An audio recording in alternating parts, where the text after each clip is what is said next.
Hi hello guys, welcome back to our channel Priyanka technics. Budget price అనలేను కానీ కెమెరాలో రెండు బీస్ట్ మొబైల్స్ అయితే ఇండియాలో లాంచ్ అయిపోయాయి. ఈ రెండు మొబైల్స్ లో ఏది ఎవరికి సెట్ అవుతుంది అన్ని డిపార్ట్మెంట్ లో కంపేర్ చేసి మాట్లాడుకుందాం. వివో V60 వచ్చేసి ఆగస్ట్ 12th లాంచ్ అయింది. నేనైతే ఈ రోజే ఈ రెండు మొబైల్స్ సంబంధించిన కంపారిజన్ చేస్తున్నాను. ఈ రెండు మొబైల్స్ యొక్క మెయిన్ యూనిక్ సెల్లింగ్ పాయింట్ ఏంటంటే కెమెరా. సో మనం ఇక్కడ కెమెరా డిపార్ట్మెంట్ నుంచి ఫస్ట్ కంపారిజన్ అయితే స్టార్ట్ చేద్దాం. ఇక్కడ కామెడీ విషయం ఏంటంటే సెల్ఫీ కెమెరా చూసుకున్న, బ్యాక్ సైడ్ 3 కెమెరాస్ చూసుకున్న మెగా పిక్సెల్స్ అనేవి సేమ్ ఉన్నాయి.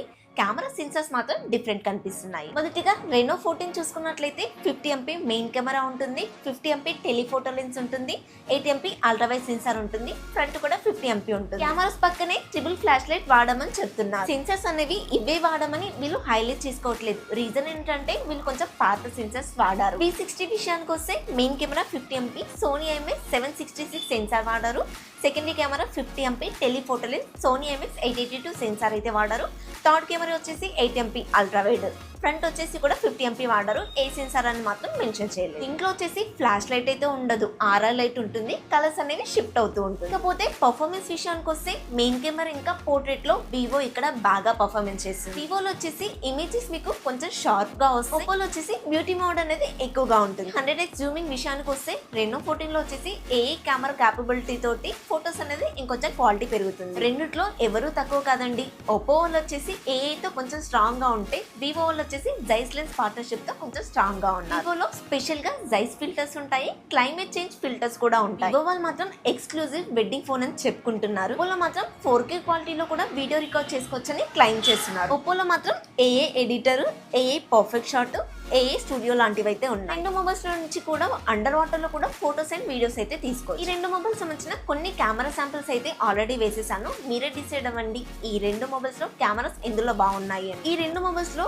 కెమెరాస్ పరంగా ఏ మొబైల్ తీసుకోవాలి అని మీరు నన్ను అడిగితే గనుక ఎక్కువ పోర్ట్రేట్స్ ఎక్కువ క్వాలిటీతో అయితే వివో V60 తీసుకోమని చెప్తాను. ఇది నాకు బ్యూటీ ఎక్కువగా ఉండాలి, AI ఫీచర్స్ కూడా ఉండాలి, ఎడిట్ అలాంటివి చేసుకుంటాను అనుకుంటే ఓప్పో రెనో 14 ఇక్కడ బెస్ట్ అవుతుంది. అయితే కెమెరా డిపార్ట్మెంట్ లో ఈ రెండు మొబైల్స్ లో ఇది ఎక్కువ ఇది తక్కువ అని ఏది చెప్పను, ఎందుకంటే ఈ రెండు మొబైల్స్ యొక్క వేస్ అనేది డిఫరెంట్ గా ఉన్నాయి. మీకున్న రిక్వైర్మెంట్స్ బట్టి ఈ రెండు మొబైల్స్ లో ఏది కావాలో అది తీసుకోండి. కెమెరా డిపార్ట్మెంట్ లో నేనైతే రెండు మొబైల్స్ కి చెరొక పాయింట్ ఇస్తాను. కొత్త వాళ్ళు మన ఛానల్ ని చూస్తున్నట్లయితే, ఇంకా సబ్స్క్రైబ్ చేసుకోకుండా చూస్తున్నట్లయితే, నేను జెన్యూన్ ఇన్ఫర్మేషన్ ఇస్తున్నానని మీకు అనిపిస్తే ప్లీజ్ సబ్స్క్రైబ్ చేసుకోవచ్చు. ఇక బిల్డ్ క్వాలిటీ చూసుకున్నట్లయితే మొదటిగా వివో V60 లో వచ్చేసి వైడ్ కర్వ్ డిస్ప్లే, చుట్టూ ఫ్రేమ్ అంతా కూడా పాలికార్బోనేట్ అయితే ఉంటుంది. బ్యాక్ సైడ్ రెండు కలర్స్ లో అయితే గ్లాస్ ఫినిషింగ్ ఉంటుంది, ఒక్క కలర్ లో మాత్రం ప్లాస్టిక్ వేరియంట్ ఉంటుంది. ఫ్రంట్ వచ్చేసి డైమండ్ షీట్ గ్లాస్ ప్రొటెక్షన్ తో వస్తుంది. IP6869 వాటర్ రేటింగ్ ఉంటుంది. డ్యూయల్ స్పీకర్స్ ఉంటాయి, NFC సపోర్ట్ చేస్తుంది అండ్ IR బ్లాస్టర్ కూడా ఉంటుంది. 7.8 mm థిక్నెస్ ఉంటుంది, 200 grams వెయిట్ అయితే ఉంటుంది. బ్లాక్ కలర్ వేరియంట్ ప్లాస్టిక్ అని చెప్పాను కదా, అది మాత్రం వెయిట్ కాస్త తక్కువగా ఉంటుంది. అదే రెనో 14 విషయానికి వస్తే ఫ్రంట్ వచ్చేసి ఫ్లాట్ డిస్ప్లే, అది కూడా గొరిల్లా గ్లాస్ 7A ప్రొటెక్షన్ తో వస్తుంది. చుట్టూ ఫ్రేమ్ అంతా కూడా అల్యూమినియం ఫినిషింగ్ ఉంటుంది. బ్యాక్ సైడ్ అయితే గ్లాస్ ఫినిషింగ్ ఉంటుంది. బ్యాక్ సైడ్ వచ్చేసి గ్లాస్ ఫినిషింగ్ లో ఏ ప్రొడక్షన్ వాడారు అని చెప్పేసి రెండిట్లోనూ మెన్షన్ చేయలేదు. కొన్న వాళ్ళు మాత్రం కాస్త జాగ్రత్తగా చూసుకోండి. దీంట్లో కూడా సేమ్ అండి, డ్యూయల్ స్పీకర్స్ ఉంటాయి, in display finger print censor తో వస్తుంది, NFC సపోర్ట్ చేస్తుంది, IR బ్లాస్టర్ కూడా ఉంటుంది, IP6869 వాటర్ రేటింగ్ తో వస్తుంది. రెనో మాత్రం 7.3 mm థిక్నెస్ ఉంటే 187 grams వెయిట్ మాత్రమే ఉంటుంది. ఇక్కడ బ్యాటరీ కాస్త తక్కువ అండ్ మొబైల్ వచ్చేసి ఫ్లాట్ డిస్ప్లే ఉంటుంది కాబట్టి కాస్త స్లిమ్ గా ఉంటుంది. ఈ రెండు మొబైల్స్ లోనూ USB 2.0 టెక్నాలజీతో వస్తుంది కాబట్టి ఎల్గాటో లాంటి పెట్టుకొని లైవ్ స్ట్రీమ్ అయితే చేసుకోలేదు. ఈ రెండు మొబైల్స్ లోనూ బ్లూటూత్ 5.4 టెక్నాలజీతో వస్తుంది, కానీ వివో V60 లో మాత్రం Wi-Fi 6 or 7 కరెక్ట్ గా మెన్షన్ చేయట్లేదు. డిజైన్ విషయానికి వస్తే మాత్రం చాయిసెస్ ఇవ్వరండి. బిల్డ్ క్వాలిటీ విషయానికి వస్తే మాత్రం రెండు మంచి కాంపిటీషన్ లో ఉన్నాయి, చెరొక పాయింట్ ఇవ్వచ్చు. డిస్ప్లే విషయానికి వస్తే రెనో 14 లో వచ్చేసి 6.59 inches flat AMOLED display, 120Hz refresh rate అయితే సపోర్ట్ చేస్తుంది, 1.5K రిజల్యూషన్ తో వస్తుంది.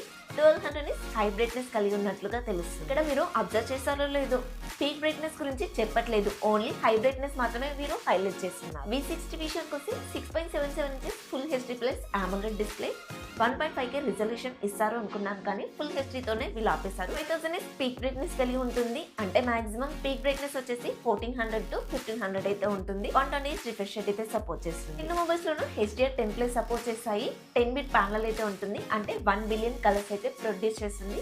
రెండు మొబైల్స్ లోనూ డాల్బీ విజన్ అయితే సపోర్ట్ లేదు. రెండు మొబైల్స్ లోనూ Y1L1 సపోర్ట్ ఉంటుంది కాబట్టి అమెజాన్ లో కానీ ఓటీటీ కంటెంట్ లో కానీ ఫుల్ హెచ్డీలో వీడియోస్ చూసుకోవచ్చు. డిస్ప్లే విషయంలో హై బ్రైట్నెస్ అనేది వివోలో దొరుకుతుంది కానీ రెజల్యూషన్ అనేది ఓపోలోనే దొరుకుతుంది. ఇక్కడే నాకు మండేదండి, వివో వాళ్ళు ఇంత మనీ పెట్టి ఇంత కష్టపడి ఇక్కడ ఎందుకు కకృతి పడ్డారో అర్థం కాలేదు. రిజల్యూషన్ అనేది ఇక్కడ చాలా ఇంపార్టెంట్ కాబట్టి 1.5 కి రిజల్యూషన్ అనేది ఓపోలోనే ఇస్తున్నారు కాబట్టి నేనైతే దీనికి ఒక పాయింట్ ఇస్తాను. వివోలో వచ్చేసి 1.5 కి రిజల్యూషన్ అనేది మిస్ అయినప్పటికీ కూడా క్వాలిటీ అనేది బాగానే ఉంది. సో మనం టెక్నికల్ ఆస్పెక్ట్ గా అన్ని చూసినప్పుడు ఒకరిని విన్నర్ ని చేయాలి కాబట్టి ఇక్కడ ఓపోని మనం విన్నర్ చేస్తాం. అండ్ దీంట్లో అడ్వాంటేజ్ ఏంటంటే ఫ్లాట్ డిస్ప్లే తో వస్తుంది కాబట్టి 50 రూపీస్ నుంచి స్క్రీన్ గార్డ్స్ అనేవి దొరుకుతాయి ఈజీగా. ఇకపోతే పర్ఫార్మెన్స్ విషయానికి వస్తే నాకైతే ఫుల్ నెగటివ్ గా అనిపించిందండి. వివో V60 చూసుకున్నట్లయితే స్నాప్డ్రాగన్ 7 Gen 4 ప్రాసెసర్ లాంటి లేటెస్ట్ ప్రాసెసరే వాడారు కానీ LPDDR4X RAM టెక్నాలజీ ఇచ్చారు, UFS 2.2 మెమరీ టెక్నాలజీ ఇచ్చారు. ఇప్పుడైతే కొన్ని బ్రాండ్స్ 20,000 రూపీస్ బడ్జెట్ లో కూడా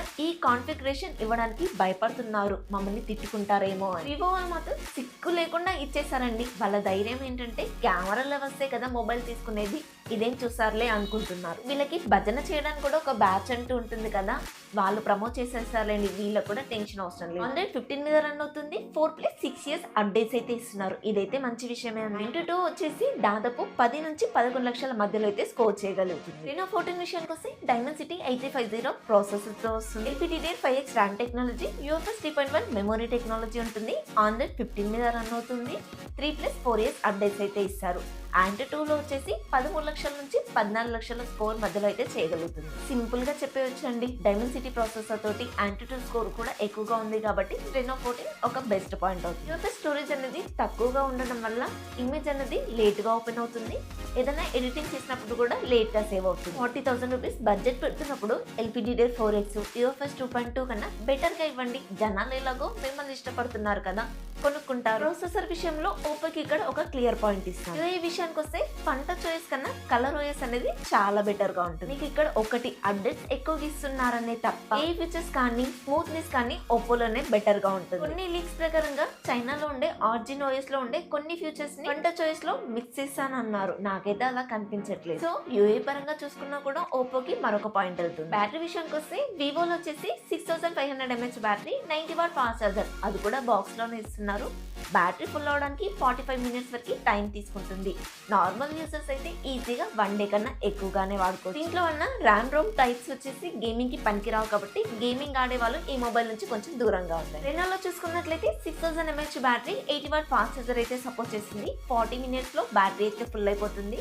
నార్మల్ యూజర్స్ అయితే ఈజీగా 1 day వాడేసుకోవచ్చు. ఈ ప్రాసెసర్ వచ్చేసి గేమింగ్ కి కూడా క్యాపబిలిటీ కాబట్టి గేమ్ ఆడే వాళ్ళు 6 to 7 hours వల్ల ఎక్స్పెక్ట్ చేయొచ్చు. బ్యాటరీ విషయంలో మాత్రం ఎక్కువ బ్యాటరీ కెపాసిటీ తోటి వివోకి ఒక పాయింట్ వెళ్తుంది. ప్రైస్ విషయానికి వస్తే అన్ని కార్డ్ ఆఫర్స్ కలుపుకొని మాట్లాడుకుందాము. వివో V60 వచ్చేసి 37,000 కి అయితే తీసుకొచ్చారు. అన్ని కార్డ్ ఆఫర్స్ 33,000 చేంజ్ అలా వస్తుంది, అది కూడా బేస్ వేరియంట్ 8/128GB. నేనైతే కెమెరా పర్పస్ గా మొబైల్ తీసుకునే వాళ్ళు 8/128GB తీసుకోమని చెప్పాను, ఎందుకంటే అది ఎలాగో సరిపోదు. రెనో విషయానికి వస్తే బేస్ వేరియంట్ 8/256GB అయితే వస్తుంది. 38,000 ప్రైస్ అలా పెట్టి కార్డ్ ఆఫర్స్ తోటి 35,000 కల్లా అమ్ముతున్నారు. కెమెరా లవర్స్ ఎలాగో ఫొటోస్ ఎక్కువగా దిగుతారు కాబట్టి ఖచ్చితంగా మీకు 8/256GB సరిపోతుంది. ఇక ఫైనల్ గా ఎవరు ఏ మొబైల్ తీసుకోవాలి అనే విషయానికి వస్తే పోర్ట్రేట్ షాట్స్ ఎక్కువగా దిగుతాను, ఫిల్టర్స్ ఎక్కువగా వాడతాను, బ్యాటరీ పెద్దగా ఉండాలి, బ్రైట్నెస్ కూడా బాగుండాలి అనుకుంటే వివో V60 బెటర్ అవుతుంది. గేమ్స్, పర్ఫార్మెన్స్, డిస్ప్లే కూడా యావరేజ్ కూడా నాకు పర్లేదు అనుకుంటే దీని వైపు వెళ్ళొచ్చు. లేదు నాకు డిస్ప్లే బాగుండాలి, పర్ఫార్మెన్స్ కూడా బాగుండాలి, ఎక్కువ బ్యూటీ మోడ్ ఉండాలి, ఏ ఫీచర్స్ కూడా ఎక్కువగా వాడతాను, ఓఎస్ కూడా బాగుండాలి అనుకుంటే Oppo Reno 14 అయితే చూస్ చేసుకోండి. బ్యాటరీ సైజ్ ఒకటేనండి, V60 తో కంపేర్ చేస్తే కాస్త తక్కువగా అనిపించింది. నాకు ఎక్కువగా మొబైల్ వాడను అనుకుంటే ఇది కూడా మీకు బెస్ట్ ఆప్షన్ అవుతుంది. ఓవరాల్ గా నా పిక్ ఏంటి అంటే డిస్ప్లే బాగుంది, గేమింగ్ కి కూడా పర్ఫార్మెన్స్ బాగుంది, అండ్ ఏఏ ఫీచర్స్ తోటి కెమెరాస్ కూడా బాగా ఇంప్రూవ్ చేసుకోవచ్చు. నాకు కావాల్సిన బ్యూటీ మోడ్ కూడా దీంట్లోనే ఉంది. బ్యాటరీ సైజ్ ఒక్క దాంట్లో కాంప్రమైజ్ అయితే Oppo Renoనే నా చాయిస్ అని చెప్తాను. బట్ మీ రిక్వైర్మెంట్స్ కి తగ్గట్టుగా మీరైతే మొబైల్ ని చూస్ చేసుకోండి. ఇక్కడ నా పిక్ ఏంటంటే నా రిక్వైర్మెంట్స్ కి తగ్గట్టుగా నేను మొబైల్ ని చూస్ చేసుకుంటున్నాను. కొంతమంది వచ్చేసి ఎక్కువగా పోర్ట్రేట్ షాట్స్, ఫిల్టర్స్ ఎక్కువగా యూస్ చేస్తారు కాబట్టి మీకు ఇక్కడ వివోనే బెస్ట్ అవుతుండొచ్చు. ఓకే ఫ్రెండ్స్, ఈ రెండు మొబైల్స్ లో కంప్లీట్ ఇన్ఫర్మేషన్ తో పాటు ఏ మొబైల్ ఎవరికి సెట్ అవుతుందనే విషయాన్ని కూడా మీకు చెప్పానని అనుకుంటున్నాను. ఈ వీడియో కనుక మీకు నచ్చినట్లయితే తెలుసు కదా, ప్లీజ్ ఒక లైక్ చేయండి, మన ఛానల్ని సబ్స్క్రైబ్ చేసుకోండి. నెక్స్ట్ వీడియోలో మళ్ళీ కలుద్దాం. Until then bye by.